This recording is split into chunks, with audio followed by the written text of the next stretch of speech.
Et bienvenue dans mes comptes rendus de lecture. Chaque semaine, je prends un livre qui se trouve dans ma bibliothèque et je vous le recommande. Cette semaine, c'est L'oraison funèbre de Louis XIV, de Massillon, Jean-Baptiste Massillon, et non pas François Massillon, comme le titre du livre l'indique, je ne sais pas si c'est une erreur. Et voilà, il y a un lien évident entre le Phédon que j'ai présenté la semaine dernière. On peut faire un lien évident entre le Phédon que j'ai présenté la semaine dernière et l'oraison funèbre de Louis XIV, qui ont pour point commun de parler tous deux de la mort. Le Phédon parle de la mort de façon philosophique et s'interroge sur ce qu'est la mort. L'oraison funèbre de Louis XIV, rédigée par Massillon,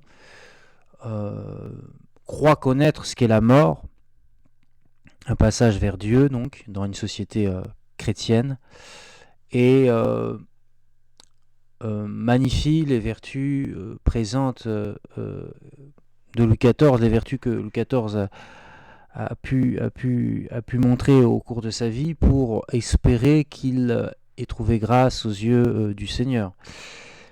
Et de fait, oui, le christianisme est en ces temps-là du XVIIIe siècle, au début du XIXe siècle, l'aboutissement de toute la philosophie antique, parce que vous avez bien vu qu'on pouvait percevoir dans le Phédon de Platon la logique qui veut que ceux qui se sont bien comportés connaissent une bonne rétribution de leurs actes après la mort. Et bien là, on est tout à fait dans cette logique avec l'oraison funèbre d'un roi chrétien, d'un roi très chrétien, de Louis XIV.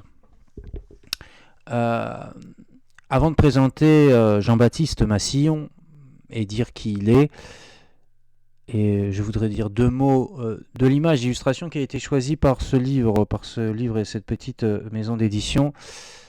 On a dans l'image d'illustration une partie du monument funéraire du pape Alexandre VII Chigi. Et pourquoi l'édition a voulu représenter une partie du monument funéraire du pape? Eh bien parce que le monument funéraire de Louis XIV, on ne sait pas à quoi il ressemblait par définition, parce qu'il a été totalement détruit, pillé et mis à bas durant les journées révolutionnaires. Les journées révolutionnaires de septembre-octobre 1793, qui a vu la basilique de Saint-Denis renversée par la fougue révolutionnaire et la fureur des révolutionnaires, et où les actes de vandalisme ont connu leur point d'acmé avec la profanation des tombes à Saint-Denis. Et c'est pour cette raison qu'on n'a pas d'image ni de la tombe de Louis XIV, ni de son monument funéraire qui a été totalement détruit par les révolutionnaires. Donc on a...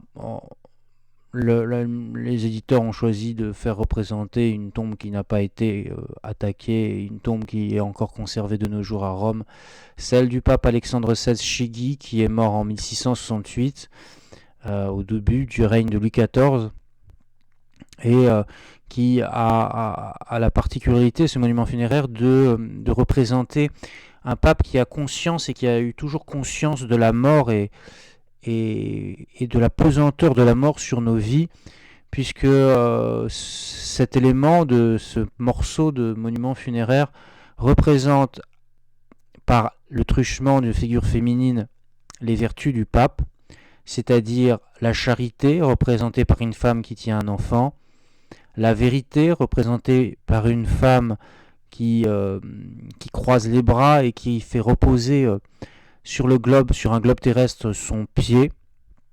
La vérité de la foi, et ce pied de cette femme repose en plus sur l'Angleterre, précisément dans le globe terrestre, pour dire que le pape a essayé de combattre l'erreur anglicane durant son pontificat. Et puis plus loin, vers le fond de l'image, en arrière-plan, vous avez soit la figure de la justice, soit celle de la prudence, certainement de la prudence. Et puis au milieu, vous avez un squelette dont la tête est recouverte par le voile qu'il soulève en même temps. Il faut bien considérer que ce voile est juste au-dessus de la porte du tombeau. Il donne sur le tombeau.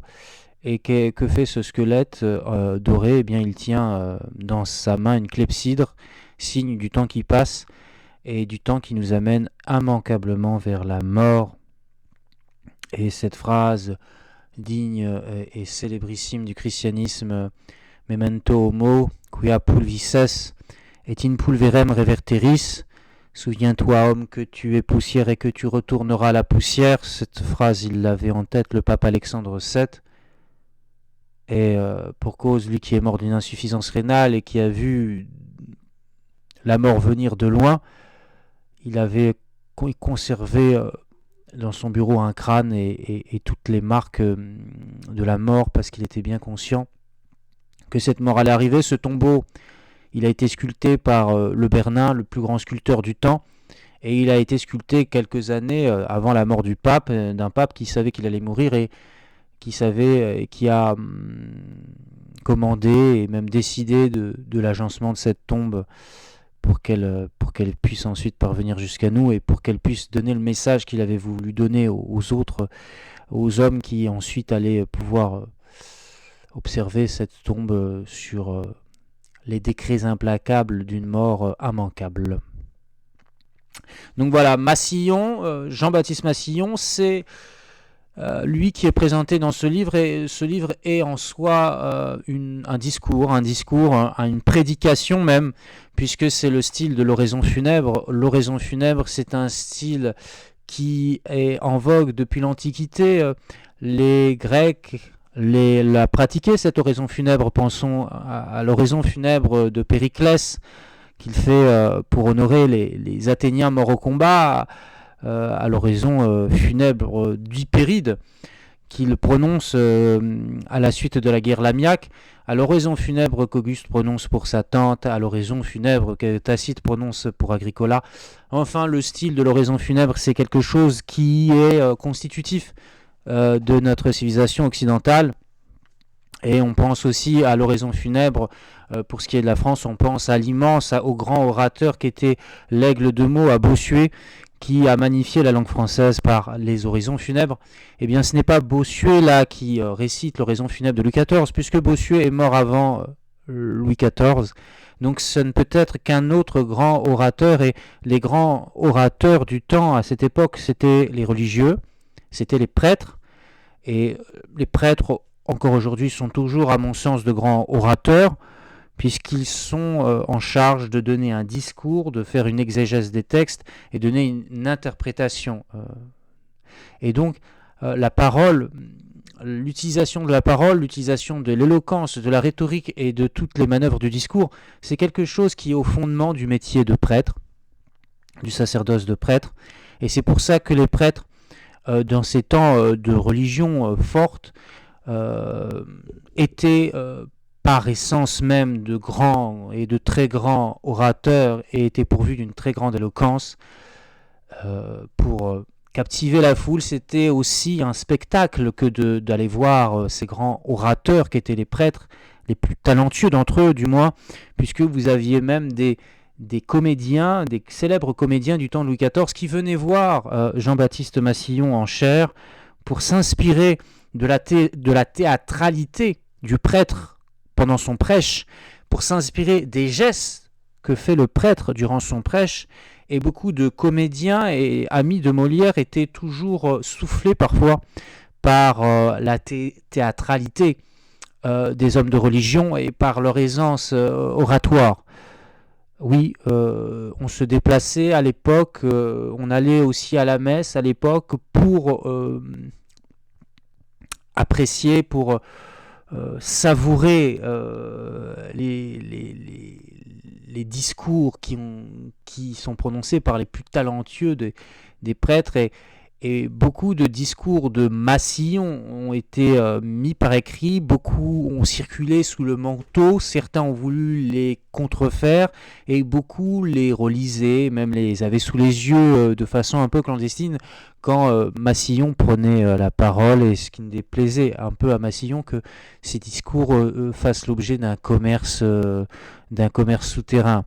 Donc c'est pour dire à quel point ces prêtres d'un très grand talent oratoire étaient presque vus comme des superstars à l'époque de Louis XIV. Et donc on peut en citer plusieurs. Et on peut citer Bossuet, le premier d'entre eux, l'Aigle de Meaux. On peut citer Massillon que je vous présente là, on peut citer Bourdaloue, grand orateur, on peut citer Fléchier, tous du siècle de Louis XIV, et on peut enfin citer Fénelon, de grands prédicateurs, de grands orateurs.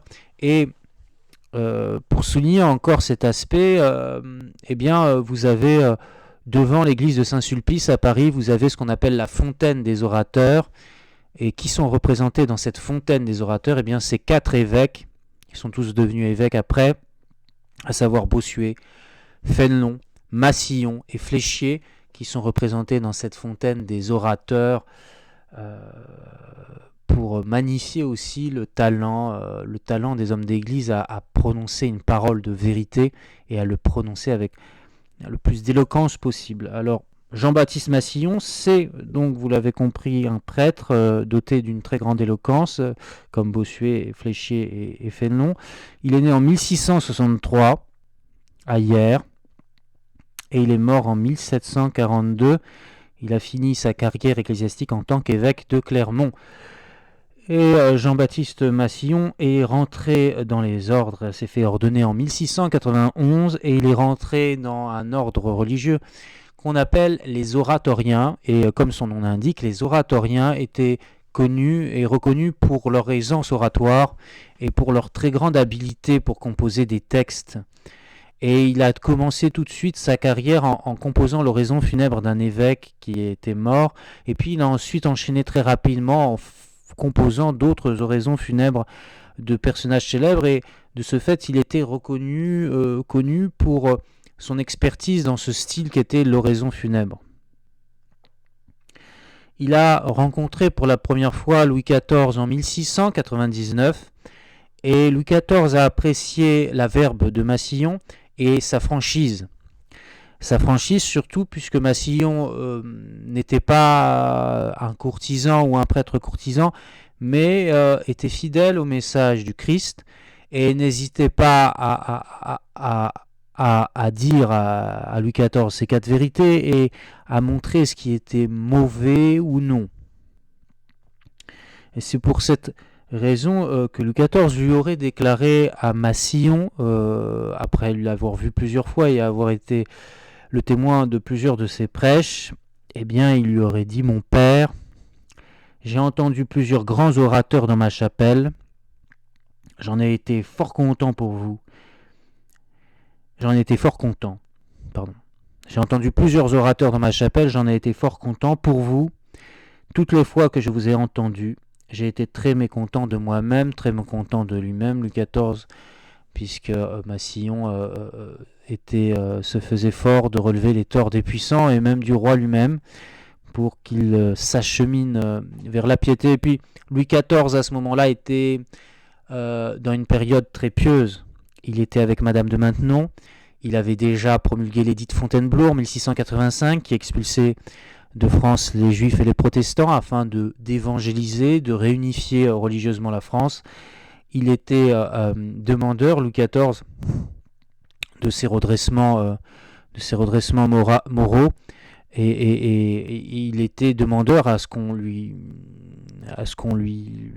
l'accuse parfois des faits et des déboires dont il a pu se rendre responsable par le passé, et donc il était très très friand de ces orateurs qui venaient le sermonner le dimanche à la chapelle de Versailles, chapelle royale de Versailles qui était en construction, hein. Donc dans des chapelles à Versailles, j'imagine. Et puis le discours qui avait particulièrement frappé Louis XIV, discours de Massillon qui a particulièrement frappé Louis XIV, c'était le premier discours que Massillon a prononcé devant Louis XIV en 1699 et où, où il prêche sur le thème du bonheur des justes, Beati qui lugent, bienheureux les affligés, et ce discours a particulièrement frappé Louis XIV. Et voilà une partie, pour vous en donner une impression, une partie du sermon qui a été prononcé devant Louis XIV et donc qui s'adressait directement à Louis XIV. C'était la première rencontre de Massillon avec Louis XIV en 1699. Sire, si le monde parlait ici à la place de Jésus-Christ, sans doute il ne tiendrait pas à votre majesté le même langage. Heureux le prince, vous dirait-il, qui n'a jamais combattu que pour vaincre, qui n'a vu tant de puissance armée contre lui que pour leur donner une paix plus glorieuse, et qui a toujours été plus grand, ou que le péril, ou que la victoire. Ainsi parlerait le monde. Mais sire, Jésus-Christ ne parle pas comme le monde. Heureux, vous dit-il, non celui qui fait l'admiration de son siècle, mais celui qui fait sa principale occupation du siècle à venir, et qui vit dans le mépris de soi-même et de tout ce qui passe, parce que le royaume du ciel est à lui. Discours qui a particulièrement frappé Louis XIV, au point que Louis XIV ait dit à Massillon qu'il voulait maintenant l'entendre au moins 2 fois par mois, 2 fois par semaine, je ne sais plus. Ainsi, je veux, mon père, vous entendre désormais, dit Louis XIV, tous les 2 ans, pas 2 fois par mois, tous les 2 ans. Je veux désormais vous entendre tous les 2 ans, parce qu'il jugeait les prêches de Massillon particulièrement justes, forts et sincères. Et Massillon a été choisi certainement par Louis XIV pour prononcer ensuite les oraisons funèbres du prince de Conti, mort à un jeune âge, et puis aussi du grand dauphin, puisque vous savez que Louis XIV a connu une terrible période de deuil avant de mourir. Il a perdu son fils aîné, il a perdu son petit-fils, il a perdu la femme de son petit-fils, il a perdu dans les maladies 2 de ses arrière-petits-fils. Il ne restait plus que Louis XV. Et donc il a connu une période de deuil en 1711-1710 terrible, où la succession du trône était quasiment exterminée. Massillon dit dans son discours que c'est comme si le courroux de Dieu voulait expier toutes les fautes qu'avait fait Louis XIV par le passé. Et Louis XIV a tellement souffert qu'à la fin il s'est dit que c'était peut-être un châtiment céleste et divin, et puis il a accepté finalement en vrai chrétien la douleur, et il a réussi à survivre encore 3-4 ans à ce malheureux deuil qui a atteint toute la famille royale, ces maladies foudroyantes qui ont fauché ses héritiers, et ça a été très très très très difficile et dur pour Louis XIV. Et Louis XIV finalement est mort le 1er septembre 1715, et plusieurs cérémonies funèbres ont été organisées pour rendre hommage à Louis XIV. Il y en a eu avant celle qui fait l'objet du discours de Massillon et de l'oraison funèbre de Louis XIV. Il y en a eu 4 en tout des oraisons funèbres prononcées pour la mémoire de Louis XIV. La première, elle a été prononcée à la basilique Saint-Denis le 28 octobre, en présence du régent Philippe d'Orléans et de la tombe, pour le coup, de la véritable tombe de Louis XIV, qui a ensuite été enterrée après.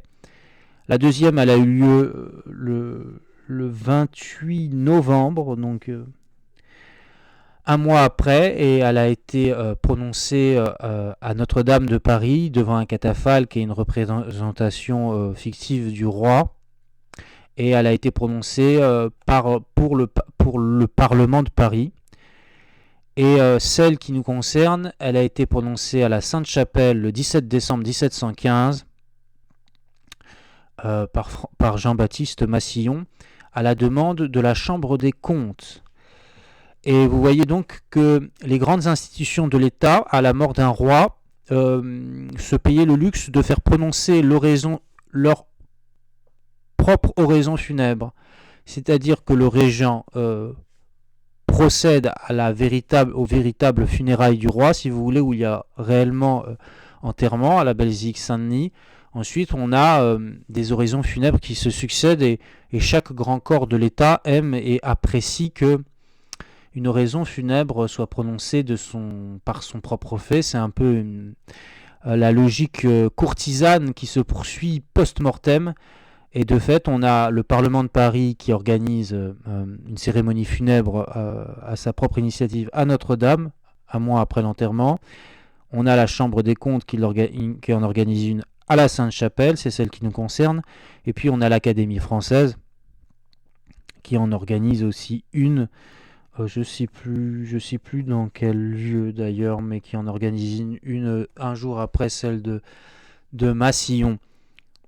Et dans cette société de cour et d'ordre, eh bien, au moment où Massillon allait prononcer et organiser, prononcer son oraison funèbre et que la cérémonie funéraire, la troisième cérémonie funéraire après la mort de Louis XIV allait se dérouler dans la Sainte-Chapelle, eh bien, il y a eu une querelle de préséance entre le président de la Chambre des comptes et le trésorier de la Sainte-Chapelle. Le trésorier de la Sainte-Chapelle, c'est l'ecclésiastique qui a les clés, si vous voulez, de la Sainte-Chapelle. La Sainte-Chapelle étant ce grand bâtiment qui avait été construit par Saint-Louis pour abriter les reliques de la Passion et qui est accolé au palais royal de l'île de la Cité. Et la Chambre des comptes siégeant dans ce palais royal de l'île de la Cité, au même titre que le Parlement de Paris, a l'habitude de faire célébrer les cérémonies funèbres des rois depuis le règne de Louis XI dans cette Sainte-Chapelle. Et il y a eu donc une querelle de préséance puisque durant les précédentes oraisons funèbres qu'a pu prononcer Massillon dans cette Sainte-Chapelle, Massillon avait coutume de s'adresser personnellement et directement au trésorier de la Sainte-Chapelle et non pas au président de la Chambre des comptes. Et le président de la Chambre des comptes se sentant flouté et se sentant plus important que le trésorier de la Sainte-Chapelle, a fait remonter l'affaire au régent, et le régent, qui avait autre chose à faire, a clos le débat en disant que Massillon ne s'adresserait à personne. Voilà la querelle de préséance qui a agité un peu le discours. Et Massillon et le discours de l'oraison funèbre de Louis XIV est célèbre par l'évocation qu'en a fait Chateaubriand dans Le génie du christianisme. Et c'est par ce biais, moi, que j'ai pu découvrir Jean-Baptiste Massillon et l'oraison funèbre de Louis XIV. C'est par Le génie du christianisme que j'ai pu le découvrir, où Chateaubriand, en s'arrangeant un peu avec la vérité, dit que Massillon était devant le cercueil de Louis XIV, ce qui n'était pas le cas, c'était le catafalque, le cercueil était à Saint-Denis, et que bouleversé par la vanité des gloires terrestres, bouleversé par le fait qu'un aussi grand roi finisse comme tout un chacun, c'est-à-dire par une mort et par la poussière, eh bien, se serait exclamé dans une grande poussée d'émotion la phrase cultissime que tout le monde connaît de Massillon, et la seule phrase que les personnes qui connaissent Massillon retiennent de son oraison funèbre. Dieu seul est grand. Dieu seul est grand, mes frères. Et c'est ça qui fait aussi la célébrité de Massillon, l'évocation qu'en a fait Chateaubriand dans Le génie du christianisme. Mais ce n'est pas la vérité, ce n'est pas totalement comme cela que ça s'est passé en réalité. Il y a une source qui nous renseigne sur la façon dont s'est passé le premier mot de l'oraison funèbre, et c'est plutôt l'abbé Maury et son essai sur l'éloquence de la chair qui nous renseigne sur comment Massillon a médité les premiers mots de cette oraison funèbre. Et il le décrit peut-être avec autant d'emphase, même si ce n'est plus d'emphase que Chateaubriand dans son génie du christianisme. Il décrit comment Massillon a médité avant de se lancer dans cette phrase qui est restée « Dieu seul est grand, mes frères ». Devant la grandeur de Louis XIV, il prononce « Dieu seul est grand, mes frères ». Alors, je vous lis donc le moment où Maury, dans son essai sur l'éloquence de la chair, écrit le passage, décrit comment le passage emblématique du Dieu seul et grand, mes frères, s'est formé. Voici néanmoins, écrit Maury, un trait frappant de son éloquence. Je vais l'indiquer avec d'autant plus d'intérêt qu'il est impossible de le démêler à la lecture quand on n'est pas instruit de l'effet mémorable qui ajoute à l'action de l'orateur. Massillon prit pour texte de sa médiocre raison funèbre de Louis XIV ces paroles de Salomon. « Je suis devenu grand. J'ai surpassé en gloire et en sagesse tous ceux qui m'ont précédé dans Jérusalem. Et j'ai reconnu qu'en cela même, il n'y avait que vanité et affliction d'esprit. » Après avoir prononcé lentement un passage si remarquable par le contraste que le commencement forme avec la fin, et si heureusement adapté au grand effet qu'il voulait produire dès l'ouverture de son discours, il parut frapper lui-même des réflexions que toutes ces idées de grandeur et de misère suggéraient à son esprit. Il voulut entrer en méditation pour se recueillir dans ses tristes pensées. L'émotion visible qu'il éprouvait devint une heureuse préparation oratoire pour faire partager à ses auditeurs le sentiment profond de la douleur muette dans laquelle il était absorbé. Son silence étonna et inspira le plus vif intérêt. Avant de proférer un seul mot de son exorde, Massillon, avec la stupeur de l'abattement, la tête baissée et les mains appuyées sur la chair, resta immobile et taciturne durant quelques instants dans cette attitude. Ses yeux, à peine entr'ouverts, se fixèrent d'abord sur le deuil de l'assemblée qui l'environnait. Il en détourna bientôt la vue pour chercher avec anxiété dans cette enceinte sépulcrale d'autres objets moins tristes et moins lugubres. Il n'aperçut de tous côtés, sur les murs du temple, que les trophées et les emblèmes de la mort. Ses regards ainsi contristés se réfugièrent vers l'autel, encore plus surchargé de symboles et de décorations funéraires. Il semblait accablé d'un pareil spectacle, quand, se détournant avec effroi pour se distraire des doubles angoisses de cet appareil et de ses noires pensées, il découvrit la représentation funéraire élevée au milieu du temple, comme le sanctuaire de la mort. Consterné de ne voir autour de lui que des sceptres ou des diadèmes couverts de crêpes et une image universelle du néant, dans l'anéantissement de toutes les grandeurs humaines, Massillon voulut rendre compte à l'assemblée du résultat de son silence, lui faire partager la même impression qu'il avait éprouvée, et dès son point de départ, se montrant déjà très loin des idées vulgaires, s'enfoncer dans son sujet, en s'écriant au milieu de tous ces débris qui succédaient à tant de gloire. « Dieu seul est grand, mes frères !» Tel fut son début. Il excita une émotion extraordinaire, et l'éloquence de ce genre n'en fournit aucun d'une semblable énergie. « Dieu seul est grand, mes frères !» Première phrase de l'oraison funèbre et premier commentaire de ce passage du roi qui décrit la vanité du règne du roi Salomon. Dieu seul est grand, mes frères, et toute l'oraison funèbre est ponctuée forcément par des références bibliques et par des retours à la Bible. Et tantôt Louis XIV est comparé à Salomon, comme ici au début de l'oraison funèbre, tantôt il est comparé au roi David, roi qui laisse une nombreuse descendance et qui veille sur sa descendance. Massillon ponctue son oraison funèbre de plein de citations latines qui sont des citations de la Vulgate latine et de la Bible. Et il est naturel, oui, à cette époque et à ce niveau d'érudition, et puis un prêtre connaît la Bible par cœur et puis la Vulgate, qu'il procède à de pareilles citations, à de pareilles références. Le discours de Massillon s'articule en deux parties, c'est d'abord la première partie qui présente le règne et qui résume le règne de Louis XIV à grands traits et sans doute sa vanité.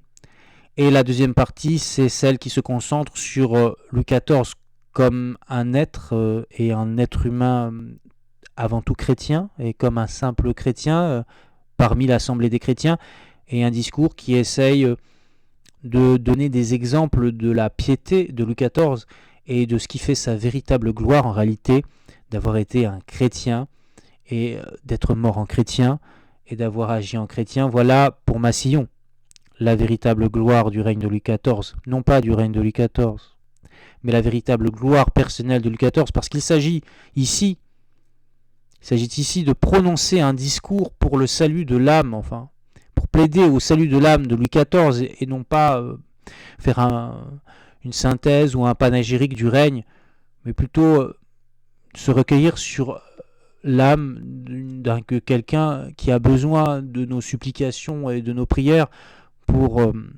conjurer et pour obtenir la miséricorde de Dieu.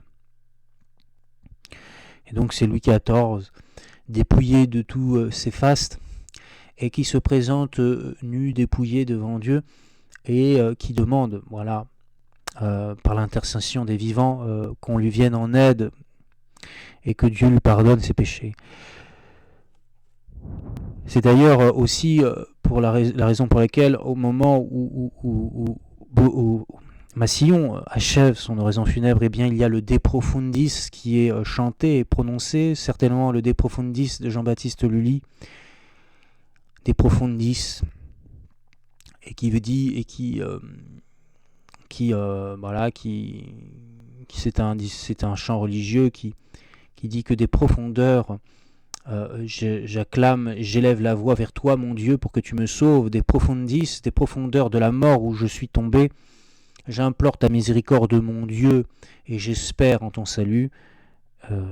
La mort, c'est pour le monde chrétien, voilà dans quel état elle nous met en face de nos péchés et du regret des péchés, de la vanité de ce qu'on a pu faire en ce monde, et d'implorer la miséricorde de Dieu. Donc je vous lis le vrai passage, les vrais premiers passages de Massillon qui est éloquent et qui résume aussi le projet qu'il a de comparer les vanités du monde et la vanité de la gloire terrestre de Louis XIV avec ses véritables qualités de chrétien, celles qui vont vraiment lui acquérir la vie solide et éternelle auprès du Dieu chrétien. Ecce magnus effectus sum, et praectis omnes sapientia qui fuerunt ante me in Hierusalem. Et agnui quod iniscoque esset labor et afflictio spirituos. Je suis devenu grand. J'ai surpassé en gloire et en sagesse tous ceux qui m'ont précédé dans Jérusalem. Et j'ai reconnu qu'en cela même, il n'y avait que vanité et affliction d'esprit. Dieu seul est grand, mes frères. Et dans ces derniers moments surtout, où il préside à la mort des rois de la terre. Plus leur gloire et leur puissance ont éclaté, plus, en s'évanouissant alors, elles rendent hommage à sa grandeur suprême. Dieu paraît tout ce qu'il est, et l'homme n'est plus rien de tout ce qu'il croyait être. Heureux le prince dont le cœur ne s'est point élevé au milieu de ses prospérités et de sa gloire, qui, semblable à Salomon, n'a pas attendu que toute sa grandeur expirât avec lui au lit de la mort, pour avouer qu'elle n'était que vanité et affliction d'esprit, et qui s'est humilié sous la main de Dieu, dans les temps même que l'adulation semblait le mettre au-dessus de l'homme. Oui, mes frères, la grandeur et les victoires du roi que nous pleurons ont été autrefois assez publiées. La magnificence des éloges a égalé celle des événements. Les hommes ont tout dit. Il y a longtemps, en parlant de sa gloire. Que nous reste-t-il ici que d'en parler pour notre instruction? Ce roi, la terreur de ses voisins, l'étonnement de l'univers, le père des rois, plus grand que tous ses ancêtres, plus magnifique que Salomon dans toute sa gloire, a reconnu comme lui que tout était vanité. Le monde a été ébloui de l'éclat qui l'environnait. Ses ennemis ont envié sa puissance. Les étrangers sont venus des îles les plus éloignées baisser les yeux devant la gloire de sa majesté. Ses sujets lui ont presque dressé des autels, et le prestige qui se formait autour de lui n'a pu le séduire lui-même. Vous l'aviez rempli, ô mon Dieu, de la crainte de votre nom. Vous l'aviez écrit sur le livre éternel dans la succession des saints rois qui devaient gouverner vos peuples. Vous l'aviez revêtu de grandeur et de magnificence, mais ce n'était pas assez. Il fallait encore qu'il fût marqué du caractère propre de vos élus. Vous avez récompensé sa foi par des tribulations et par des disgrâces. L'usage chrétien des prospérités peut nous donner droit au royaume des cieux, mais il n'y a qu'affliction, mais il n'y a que l'affliction et la violence qui nous l'assurent. Voyons-nous des mêmes yeux, mes frères, la vicissitude des choses humaines? Sans remonter au siècle de nos pères, quelle leçon Dieu n'a-t-il pas donnée aux nôtres? Nous avons vu toute la race royale presque éteinte, les princes, l'espérance et l'appui du trône, moissonnés à la fleur de leur âge, l'époux et l'épouse auguste au milieu de leurs plus beaux jours enfermés dans le même cercueil, et les cendres de l'enfant suivre tristement augmenter l'appareil lugubre de leurs funérailles.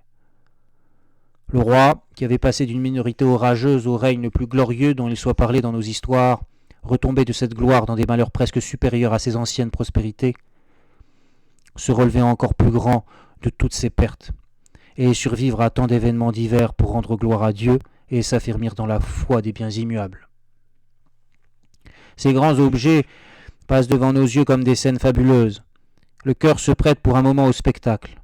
L'attendrissement finit avec la représentation, et il semble que Dieu n'opère ici-bas tant de révolutions que pour se jouer dans l'univers, et nous amuser plutôt que nous instruire. Ajoutons donc les paroles de la foi à cette triste cérémonie, qui sans cela nous prêcherait en vain. Racontons non les merveilles d'un règne que les hommes ont déjà tant exalté, mais les merveilles de Dieu sur le roi qui nous est ôté. Rappelons ici ses vertus plutôt que ses victoires, montrons le plus grand encore au lit de la mort, qu'il ne l'était autrefois sur son trône, dans les jours de sa gloire. Notons les louanges à la vanité que pour les rendre à la grâce.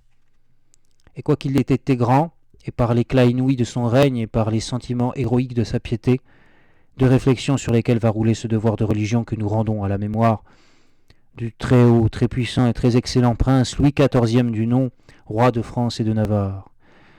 Ne parlons de la gloire et de la grandeur de son règne que pour en montrer les écueils et le néant qu'il a connu, et de sa piété que pour en proposer et immortaliser les exemples. C'est ainsi que Massillon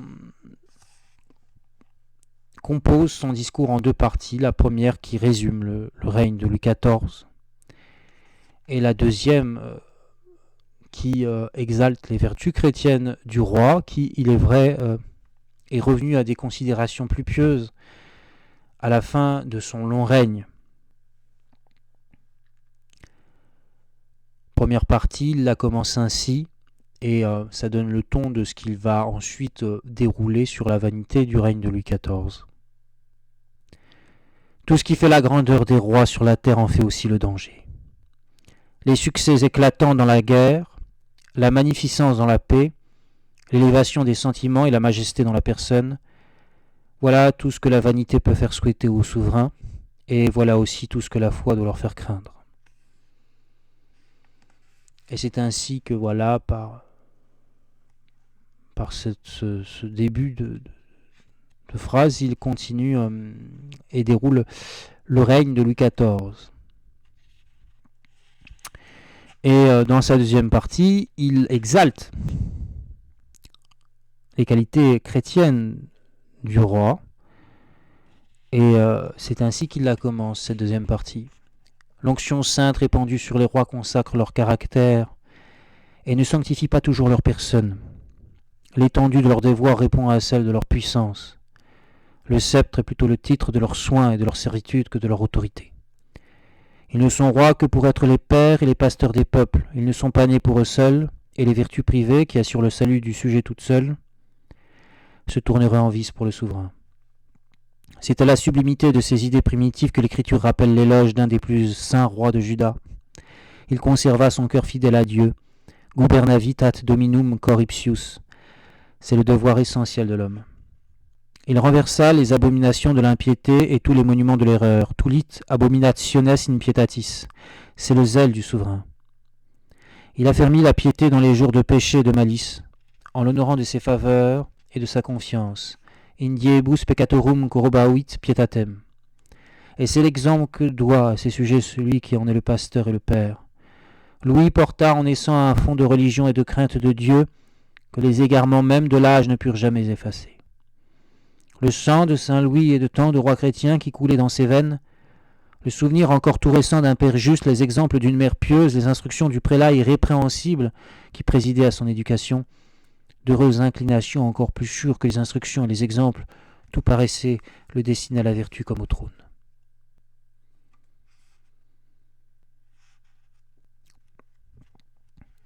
Voilà, et le discours continue en usant de formules de rhétorique nombreuses, de références au danger de la jeunesse, et puis au retour vers la foi.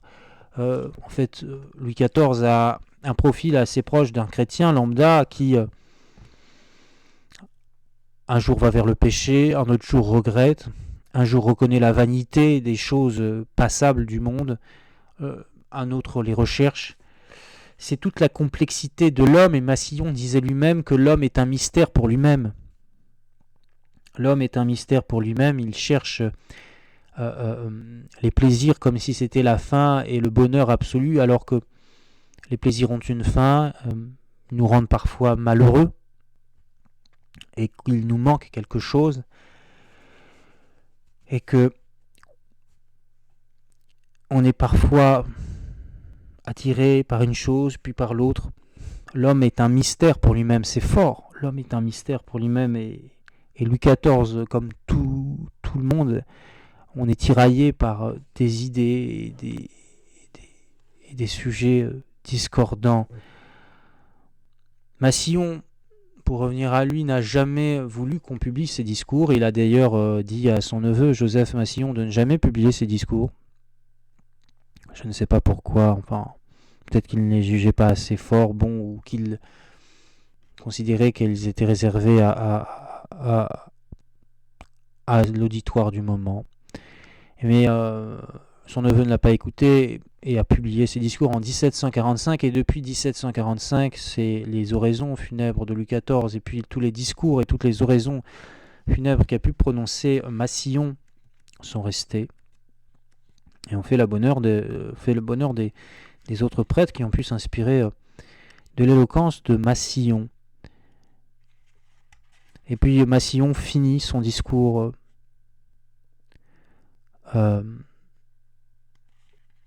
en évoquant le sort de Louis XV et la suite de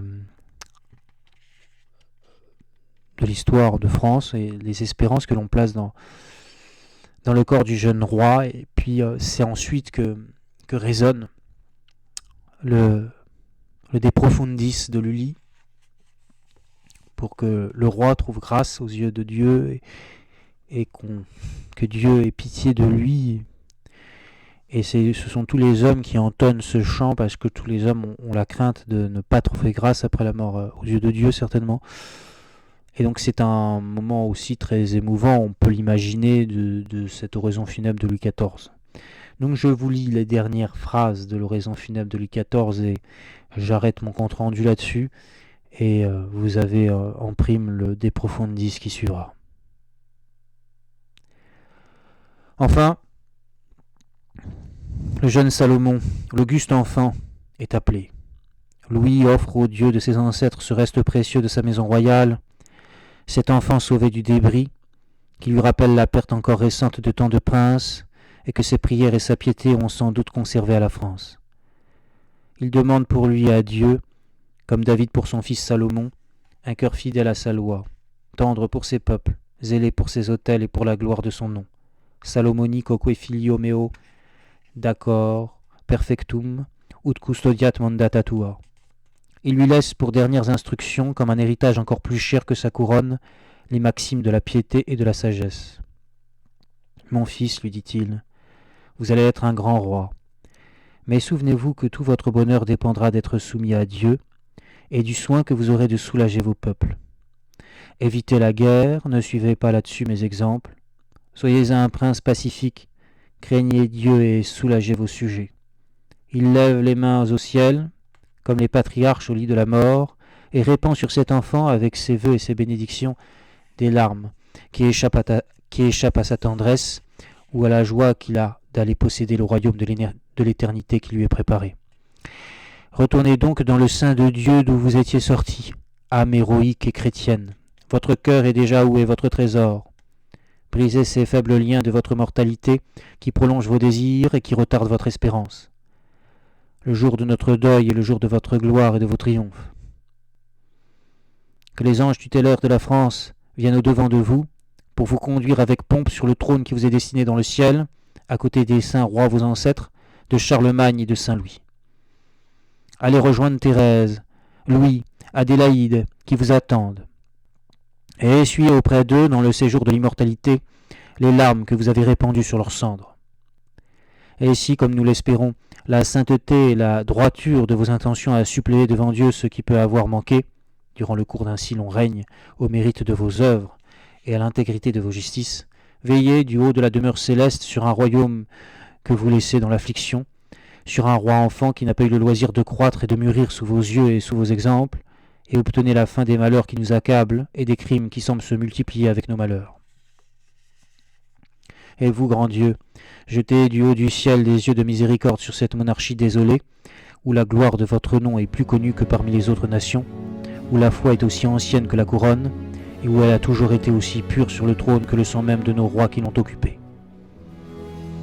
Défendez-nous des troubles et des dissensions auxquels vous livrez presque toujours l'enfance des rois. Laissez-nous du moins la consolation de pleurer paisiblement nos malheurs et nos pertes.